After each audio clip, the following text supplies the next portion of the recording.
안녕하세요. 김상철 목사입니다. 오늘 히브리서 11장 6절 말씀을 통해 상으로 갚아주시는 하나님이라는 제목으로 새벽 묵상을 하도록 하겠습니다. 제가 본문을 읽겠습니다.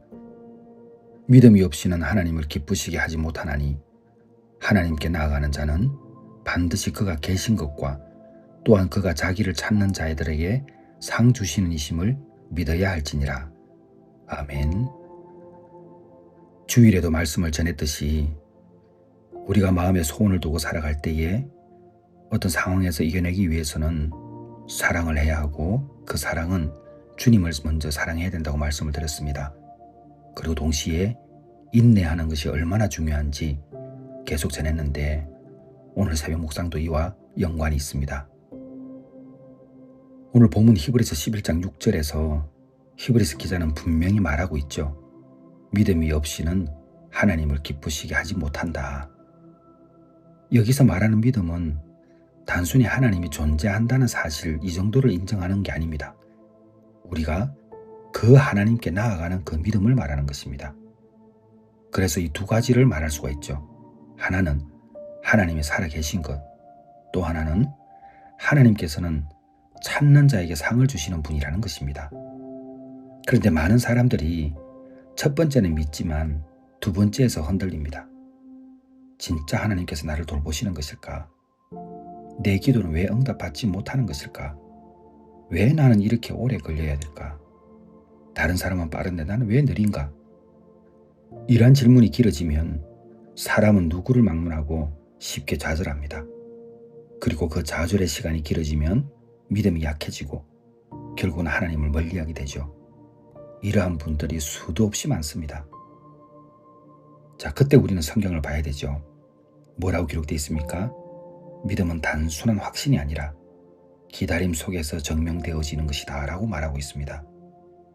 히브리서 11장을 우리는 믿음장이라고 말하죠.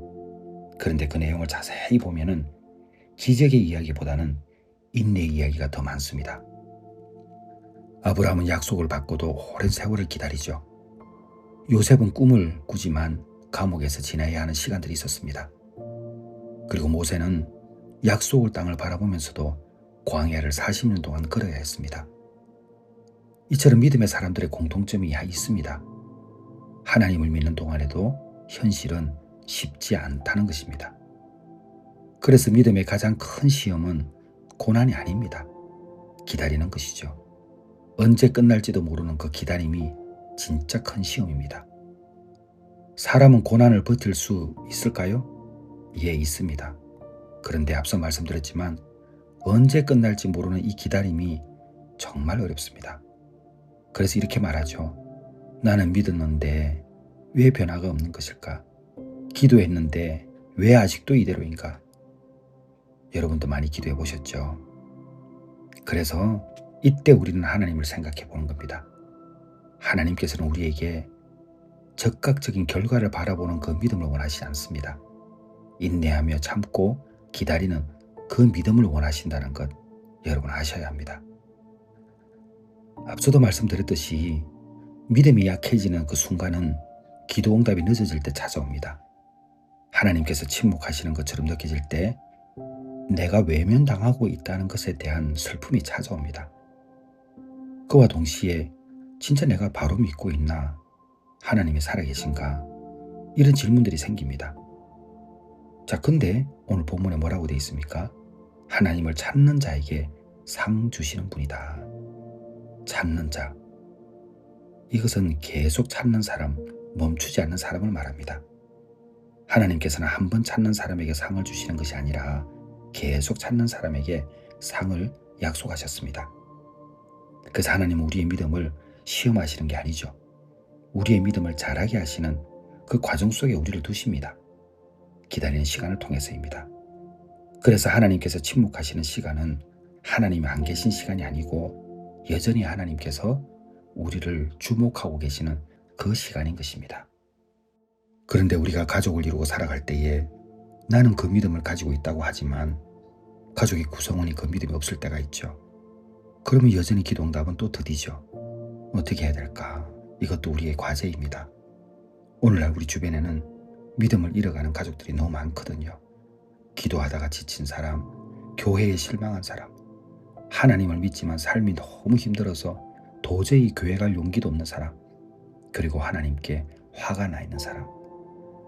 이런 사람들을 설득할 때 우리가 어떻게 해야 될까요? 그렇게 복잡한 것 아닙니다. 그러나 쉽지도 않죠. 삶으로 설득해야 합니다. 믿음이 약한 사람에게 가장 큰 설교는 말이 아닙니다. 삶이죠. 평안한 얼굴, 포기하지 않는 태도, 끝까지 기도하는 모습. 이것이 내가 사랑하는 사람들에게 가장 강력한 증거가 됩니다. 사람들은 보이는 것을 통해서도 자기의 생각을 정리해 나갑니다. 나와 함께 있는 사람을 통해서 살아있는 믿음을 보게 되면 마음이 움직일 수밖에 없지요. 그래서 믿음이 약한 사람들에게 하나님의 뜻이다, 시험이다, 이런 말들이 때때로 위로가 안 된다는 것을 아셔야 합니다. 이럴 때일수록 함께 걸어가는 겁니다. 동행하는 거죠. 할 수 있다고 격려하는 거죠. 용기를 주는 거죠. 욥의 친구들이 처음에 얼마나 잘했습니까? 그들은 아무것도 말하지 않고 함께 울어줬습니다. 사람을 살리는 것은 논리가 아니죠. 함께 견디어주는 사랑입니다. 제가 상담을 할 때 이 부분에 집중하는 것도 이와 같은 이유 때문입니다. 고통을 설명하려 하지 말고 함께 걸어가 주는 것입니다. 히브리서 11장 6절은 분명히 말하고 있죠. 하나님은 찾는 자에게 상을 주시는 분이다. 그래서 하나님께서 우리의 믿음을 헛되게 하지 않으신다는 이 약속을 기억해야 합니다. 주일에 말씀을 드렸죠. 눈물을 흘려도 된다고요. 결코 눈물은 헛되지 않습니다. 하나님께서는 우리의 믿음을 기억하시는 분이기 때문에 우리의 눈물과 우리의 기다림을 낭비되지 않도록, 헛되지 않도록 해주시는 분이십니다. 믿음의 사람은 절대 넘어지지 않습니다.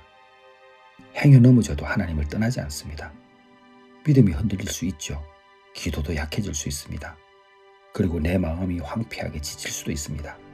그러나 하나님께 나아가는 자는 여러분 기억하십시오. 아무리 지쳐도, 아무리 눈물이 나도, 도저히 걸어갈 수 없어서 넘어져도 하나님께 나아가는 그 힘, 하나님을 바라보는 그 방향, 이 시선은 절대 놓쳐서는 안 됩니다. 믿음이 약해질 때 누구나 다 있습니다. 기도가 막힐 때도 누구나 다 있습니다. 그러나 오늘 이 말씀을 기억하십시오. 하나님은 살아계십니다. 하나님을 찾는 자에게 상을 주십니다. 그런 거 포기하지 마시고 오늘도 믿음으로 하나님께 나아가는 여러분이 되시기를 주님의 이름으로 축원합니다. 여러분, 이번 한 주간 인내하십시오. 어떻게든 나를 뛰어넘는 그 인내를 이루십시오. 하나님께서 도와주실 것입니다. 기도하겠습니다. 하나님 아버지, 믿음 없이 하나님을 기쁘시게 하지 못한다는 것 저희가 알고 있습니다. 하나님께 나아가지 않으면 우리가 하나님께서 상 주시는 분임을 잊고 살 수밖에 없다는 것을 알고 있습니다. 그럼에도 불구하고 하나님 아버지, 저희들의 육신의 연약함은, 마음이 견고하지 않는 저희들의 심령은 이렇게 흩어져 있을 때 하나님 도와주시옵소서. 성령 하나님 역사하여 주옵소서. 아무리 무너져도, 아무리 넘어져도, 아무리 지쳐도 주님께 나아갈 수 있는 그 힘 하나님 주시옵소서. 예수님의 이름으로 기도드렸사옵나이다. 아멘.